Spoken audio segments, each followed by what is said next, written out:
And my only question is why? Why? Outside of a first fight wasn't necessarily a competitive fight, and if they do it again, I think it's going to be less competitive. Go very well for one, Saul. Canelo's gonna definitely ego kick in and want to do a rematch.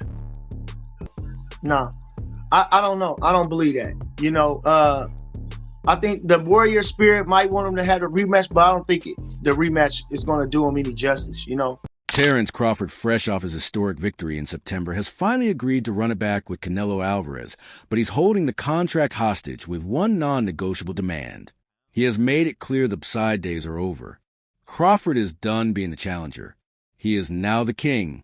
And if Canelo wants a shot at redemption, he's going to have to pay a record-breaking price for it. This isn't just a negotiation, it's a power move. And Crawford is ready to bankrupt Canelo's ego before the first bell even rings. It's no longer breaking news. Terence Crawford, Canelo Alvarez are apparently in talks for a rematch, and my only question is why? Why? Outside of a massive first fight wasn't necessarily a competitive fight, and if they do it again, I think it's going to be less competitive. This is going to go very well for one, Saul.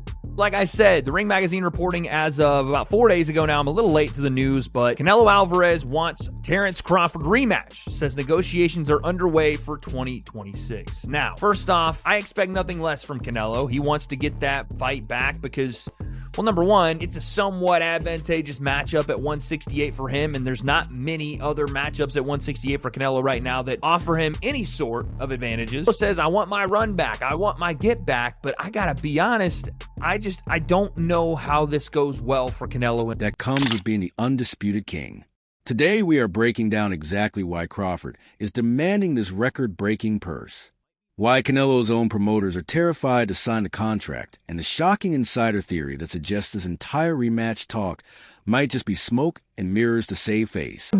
You know, to Sergio's point, a lot of the people that I'm been talking to when it comes to this fight, they're not like, it's almost like the air was taken out of them. They're not excited about even the idea of a rematch, or the subject doesn't even come up. Usually the conversations are, hey man, is there a rematch clause? You think they'll run it back? What do you think will win? Like, people just, even casuals, realize that Crawford, he's schooled Canelo, man. He really did. I don't think people want to see this fight. I agree with Sergio Mora. It'll be at a smaller arena because people already saw Canelo get dominated by the better fighter, and the better fighter will do it again even easier and with more confidence. Yeah. Se están hablando de una revancha, yo creo que es más fácil le va a ganar a Canelo. ¿Oh, sí? ¿Por qué? Yo lo creo. Pues digo, es el estilo de Crawford, ¿no? Yo creo que Canelo ya le gana a Crawford. Sí. ¿Hay algo que puede ser Canelo para ganar o para hacer la pelea más cerrada? Bueno, pues lo que todos sabemos, ¿no? Yo creo que a entrar al intercambio de golpes y pues tirar más golpes, ¿no? Pero digo, ahora sí que es boxeo y realmente pues se preparan ya. Si Crawford le ganó una vez y supo cómo ganarle, yo creo que puede ganarle nuevamente, ¿no? Pero digo, no hay nada escrito arriba del ring. Digo, puede ser que una buena estrategia Canelo y pase diferente, ¿no? Pero realmente yo creo que, pues digo, trae ganas y trae hambre Crawford, y digo, pues Canelo ya hizo lo suyo, digo, ya no es lo mismo, pero digo, con que aprende. Let's get straight to the money, because this is where the power dynamic has shifted violently. In their first bout back in September 2025, Canelo Alvarez reportedly walked away with a guaranteed purse north of $100 million. Crawford, despite being the pound-for-pound number one, took the side money, roughly half of that, just to get the opportunity to prove his greatness. And Canelo, see, this is the thing about Canelo. He sometimes relies on the environment, the hostile crowd, to also help him win this fight. Not only with the judges, but with the opponent. Crawford even handled that. You know, you can't prepare for that magnitude, the roar of the crowd, the lights, everyone booing you. You can't prepare for that. Crawford was ready for that. Even his ring entrance, when he came in with that guitar case, it was, man, that's one of my all-time favorite entrances. That's Desperado. Yeah, it's an homage to Desperado. Yeah. Actually, it was Mariachi. That was part one. Desperado was part two. That right there, it was me against the world. That was his mentality. Me against all these Mexicans. Me against Canelo in Las Vegas. Me against Canelo and the judges that he probably has in his pocket. Me against everyone, and Bud shut everyone up. And you think? Yeah, but hold on. Canelo's going to be able to do it the second time around? I don't know. I don't think it's as open and shut case as you do. The fight generated a staggering $45 million Livigate at Allegiant Stadium, proving that the world was tuning in just as much for Bud as they were for the Mexican superstar. Some may argue he's the greatest Mexican fighter. He's the most successful, accomplished Mexican fighter in boxing history. And Canelo has 63 wins, 3 losses, 2 draws, 39 wins by way of knockout. Terence Crawford essentially jumped up 2 weight classes, 3 weight classes, technically 2, and beat Canelo Alvarez. And Canelo, after the fight, said he had no answers. But Canelo was the undisputed champion, so he had a rematch clause. And as I told you guys in the video I did, Terence Crawford is contractually obligated to the rematch. So Bernie the boxer, he reveals that Terence Crawford is demanding that he gets the lion's share. Now, it was reported the gate did over $45 million, close to $46 million. Gate. It also sold 65,000 people in the arena at Allegiant Stadium in Las Vegas. And so, with that said, Terence Crawford was dominant in that night. Canelo got 150 million reportedly, and Terence Crawford got 50 to 70 million, right? And so now Terence Crawford wants the roles to be reversed, as he should. Now, keep in mind, Canelo signed a multi-fight deal with His Excellency Turki Al-Sheikh, okay?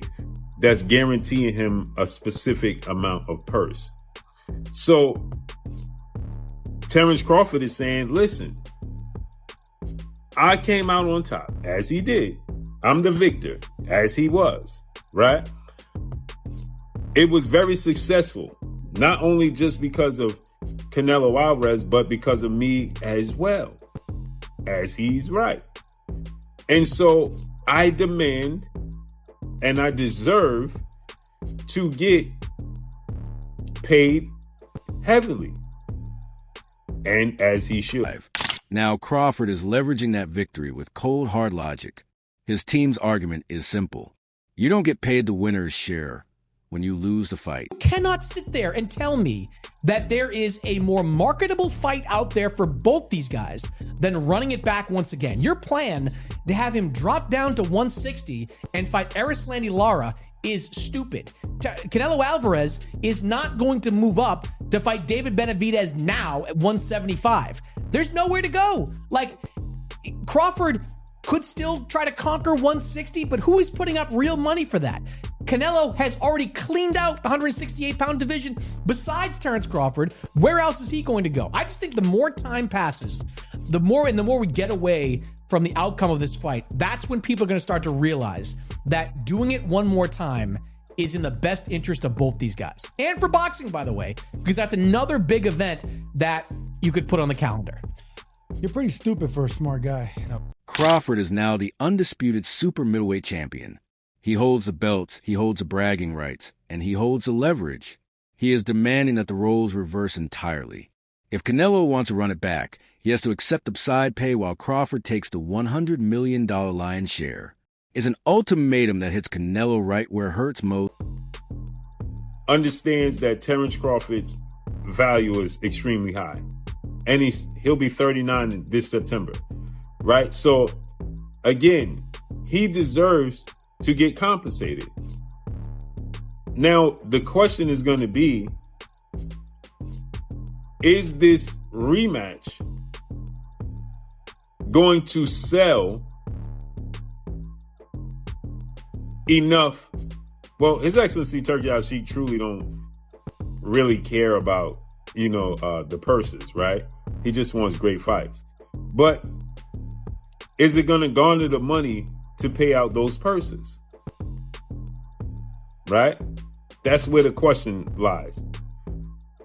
But Terence Crawford deserves it. And he's demanding that he gets $100 million, as he should. As he should. He has more to lose than Canelo Alvarez. And he can get a legacy fight at middleweight to now, I don't want to say pad his stats, but to pad his stats. if he competes at middleweight, right, and becomes undisputed at middleweight, that'll make him a 4-division undisputed champion and a 6-division champion overall, right? He has more to gain than Canelo Alvarez, right? And he has more to lose. But there's a reason Canelo's team is hesitating, and it goes deeper than just a bank account. Leading up to the first fight, the narrative was that Canelo was too big and too strong for a welterweight moving up. That myth was shattered round by round. Eddie Hearn, one of the biggest power brokers in the sport, has been unusually candid about the prospects of a second fight. He's been caught hinting that a rematch is a bad idea, calling Crawford a stylistic nightmare for the Mexican legend. You're going to get beat by, I was going to say young, sharp guys. Terence is 38, and I mean, it's unbelievable. Yeah, 38. It's crazy. You know, I heard Shakur saying last night that he says he thinks he should and will retire from the sport. But I don't know who else is out there for Crawford. I mean, he's only going to want to fight for 20, 30, 40 million. But who is there to fight for that kind of money? I'm not sure, you know. The rematch, do you think the rematch would be of interest? I don't think Canelo will want a rematch. Yeah. I think there's a rematch clause. I don't know, There's not. Yeah. So, you know, it's very unusual for Canelo to go into a fight without a rematch clause. Yeah. But for me, I just can't see Canelo going, yes, I want to run that back. You know, the reality is that the first fight wasn't a lucky punch or a close split decision. It was a comprehensive dismantling. Crawford exposed Canelo's inability to deal with elite lateral movement and switch hitting precision. Canelo didn't just lose, he looked lost. Now his promoters are trapped in a nightmare scenario. I just got through looking at a video that Bernie the Boxer shot. Shout out to my man Bernie over there in Omar, man. Bernie the Boxer. Shout out to him, man. Bernie, pretty much, as you guys know, Saul Canelo Alvarez is being reported that Saul Canelo Alvarez wants to fight the rematch with Terence Bud Crawford, currently the undisputed super middleweight champion of the world. So now, according to Bernie, now this is what Bernie said that Bud told him, according to Crawford. Bernie said that if Canelo want that rematch, he got to get paid $100 million. Meaning, Bud got to get paid $100 million.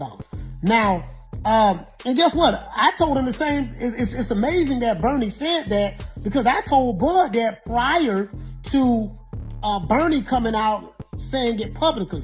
I'm like, look, according to what y'all said, what we heard, Canelo got paid $100 million or something of that sort to fight Crawford. Crawford reported that he only made $10 million. But I'm telling you, he made more than that. You know, he made way more than that. You know what I mean? It's being reported also that Crawford made $50 million to fight Canelo Alvarez. And I'm saying, okay, look, and he was the B-side. Now that Crawford is the undisputed super middleweight champion of the world, if Canelo want to run it back, guess what? Crawford. They have a rematch clause they can activate, but they know that stylistically nothing changes in 6 months. If they pay Crawford $100 million, they are essentially paying for their golden boy to get embarrassed again, potentially ending his career as a top-level attraction permanently. They are caught between a rock and a hard place. Look weak by ducking the rematch, or look foolish by paying a fortune to lose it. And I know Canelo's the bigger draw. That ain't the point. The point is, you lost. He lost to the small guy, the guy that moved up from welterweight, beat you. You know, he showed that he was levels above you, Canelo. So now guess what? He needs to get levels above you paid. That's just the reality of the situation. He made 50 his last fight. You know what I mean? I know he said he made 10, but it is what it is. They say he made, you know, from what I've learned, he made 50. And Canelo made 100. And then now, guess what? They need to flip it. If Canelo want to make 100, fine. No problem with that. But guess what? You got to pay Crawford 100. The $100 million man. Let him see what it feel like to get paid $100 million. It's as simple as that. If Canelo want that fight again with Crawford, if Turk Al-Sheikh tell him, look, you know, Canelo, we only have 150 million for this fight. You know, Crawford wants 100. If you want to fight him, take 50. See what Canelo says. And if Canelo believes he can beat him, take that and beat him. You get what I'm saying? But it is what it is, fam. I mean, that's just the reality of the situation. I hope Bud get his money. You dig? Catch you guys on the next one. Leave your comments below. You know my motto, don't beat me that beat me. However, there are whispers from the inside that this entire negotiation might be a charade. Bernie Thaw, a boxer, a prominent voice in the community who has been tracking these camps closely, dropped a bombshell theory recently. He suggests that the rematch rumors are largely fake news driven by internet clickbait, and that Canelo has no actual intention of stepping back in the ring with Bud. According to this theory, the noise is just there to keep Canelo's name in the headlines, while they quietly look for an easier exit. Cleanly on Mexican Independence Weekend, that it's just like Canelo's gonna definitely ego kick in and want to do a rematch. No, I don't know. I don't believe that. You know, I think the warrior spirit might want him to have a rematch, but I don't think the rematch is going to do him any justice. You know, I don't see no cause for no rematch the way Bud handled him, because Bud handled him in every which way. You know, he never got buzzed. He seemed like the stronger guy in there, and he the one that hurt this guy. So there's nothing that we can say that will warrant a rematch. I think Bud won so clearly. I thought he damn near won every round. You know, I seen that Andre Ward and Max Kellerman, which kind of pissed me off. They gave him, in a sense that, not pissed me off like that, but I didn't think he won the fifth round. I didn't see him doing nothing much in the fifth round. They was making the fifth round and if he keeps doing that, then he might win the fight or deuce. I didn't see him doing nothing much in the fifth round. You know, I didn't see that. So I don't think that there's no warrant for a rematch. Crawford handled him easy, pretty much. Easy. He made it look easy. And I'm not going to lie, you know, Crawford going to say the gracious things on the camera, or Crawford's going to say gracious things on the camera. But did I get those feelings when we, you know, he's showing a lot of respect as a fighter for fellow fighters. But if we want to be blunt, man, it was easy. You know, he didn't have. Bernie went a step further, making a controversial comparison that has fans debating furiously. He claimed that Crawford's victory over Canelo was actually more impressive than Floyd Mayweather's famous masterclass against him in 2013. You never seen it, because usually he probably scorned you. He probably have disdain for you for running. You know, like, this guy, he don't want to fight. But with Crawford, he was just like, where am I going with this guy? Where am I going with this guy? You know, I don't. Everything I'm trying to do, he's taking it away from me. The pull counter he did, the looping shot that I showed, like he doubled the left hand up, then he turned it to a loop. He missed the first one. I think Canelo got out the way or blocked it, but he kept the punch going and turned it into a loop and caught him with a great shot. And the angle and the torque that he had on the shot spent his head. The angle and the torque that he had spent his head. So you know the power that he had to have to anchor the shot, man, in the agility that he showed. So like I say, Crawford making up punches. You don't even see guys doing stuff like that. Logic is that Mayweather beat a green, inexperienced 23-year-old Canelo. Crawford, on the other hand, dismantled a prime, experienced, and physically mature Canelo Alvarez. If this analysis holds water, it explains why the rematch talks feel so hollow. Canelo knows he ran into a master who beat him worse than Floyd ever did. And no amount of money is worth experiencing that level of helplessness. I think Canelo would want that rematch. I mean, if anything else, Canelo, when he loses, he always wants to run it back, man. You don't think he would run it back? No. Well, I don't think that like it's not because of his heart, because it's because of his guts. Like, he want to do it, but there's no way he can win that fight. He cannot beat Crawford. He can't beat him. And he was trying. I was watching that fight. When Crawford was punching, he was punching when Crawford was punching. He was throwing to the body when Crawford was going to the head. You know, he was trying everything he could, but then he didn't have no answer. And he said that I just didn't have no answer for him. So there's nothing going to change about Crawford, you know, unless, you know, something dramatic happened where he heard something. And it was something like that. But far as a Crawford as full. One of the few arguments Canelo's loyalists cling to is a hope that Crawford, who fights infrequently, might show up old or rusty in a rematch. But that hope is fading fast. We've learned that the secret to Crawford's longevity is a lifestyle that is almost a complete opposite of the modern boxing superstar. He doesn't balloon in weight, and he doesn't live the party lifestyle. Reports from his camp indicate he stays in boxing mode year-round, constantly competing in basketball, wrestling, and shadow boxing even when he has no fight scheduled. Guys will always be like, I stay in the gym, I'm not rusty, blah, blah, blah, whatever. And then fight night comes and they rusty as hell. Like, how is it that Crawford is able to fight one time a year, have a big fight, not even like tune-up type of guys, and it's just like, it's like this dude he's never rusty. Like, how is he able to kind of do that? Because Crawford is always in boxing mode. He's always playing something. He's being active. So he's not just sitting around rusting away. He's always shadow boxing, or he's always wrestling with somebody, or he's always playing basketball. So he's keeping his you know what I'm saying? If you playing basketball, you keeping all your, your alertness up there. You running up and down the court, you bumping, you're using your physical strength in there, muscling your way to the rim, like I say, stay shadow boxing, and that.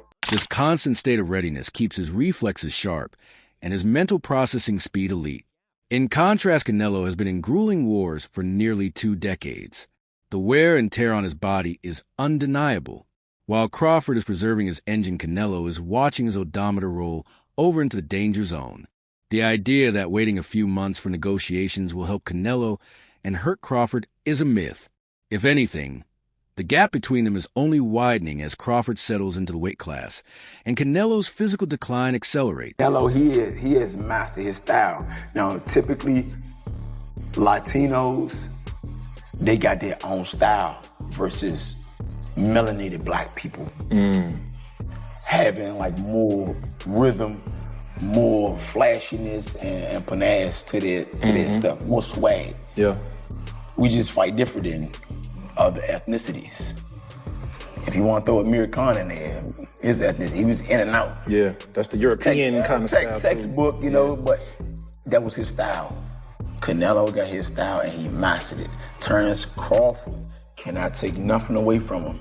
He's like freakishly good, he go both sides, southpaw, orthodox, and I feel. Look at the reaction across social media. The mystique of Canelo Alvarez has officially shattered. Forums like Reddit and Twitter are flooded with fans stating plainly that Canelo is done at the elite level. The sentiment isn't just that he lost, but that he was handled easy. The fear factor that Canelo used to carry into negotiations has evaporated. The general consensus is that a rematch would be nothing more than a money grab, a desperate attempt to cash out one last time before hanging up the gloves.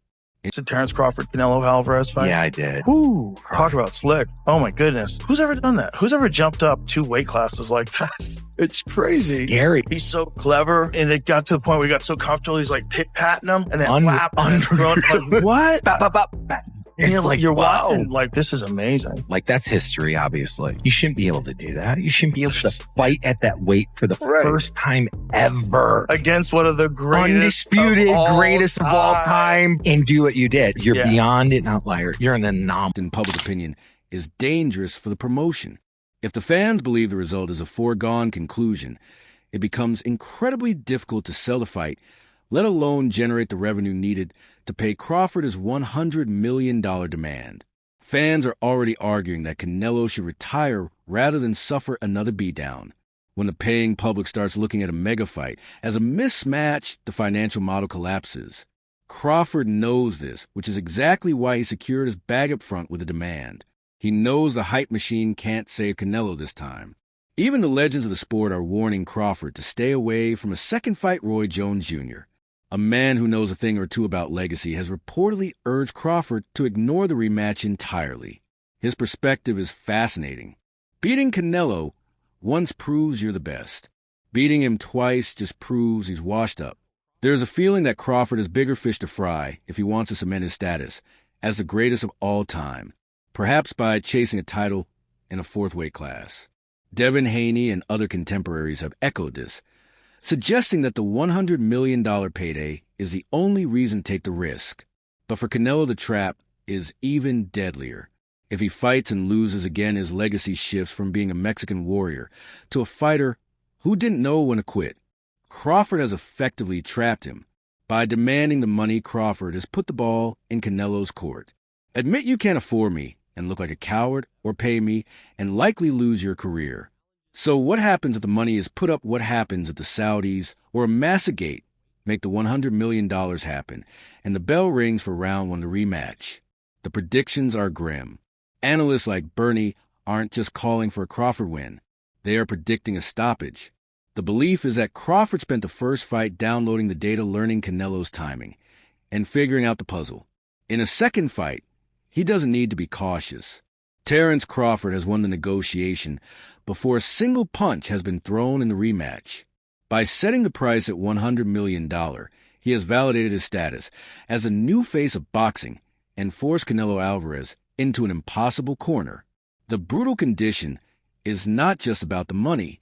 It's about respect, dominance, and the changing of the guard. The question you have to ask yourself is simple. Is Terence Crawford pricing himself out to avoid the risk, or is he the only man in boxing honest enough to charge exactly what he's worth? Does Canelo have the guts to sign that check for his own potential demise? So that's all from today's video.